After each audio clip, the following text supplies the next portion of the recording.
നിലവിൽ ഉൾപ്പെടുത്തിയിരിക്കുന്നത് blue tetra എന്ന നാമമുള്ള ഒരു ഓർണമെന്റൽ ഫിഷാണ്.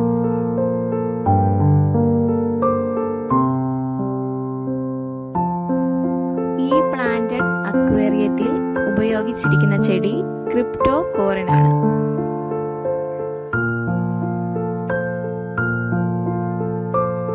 സാധാരണ അക്വേറിയങ്ങളിൽ നിന്നും വ്യത്യസ്തമായുള്ള ഒരു ബേസ്മെന്റ് ആണ് ഇതിൽ സ്ഥാപിച്ചിരിക്കുന്നത്.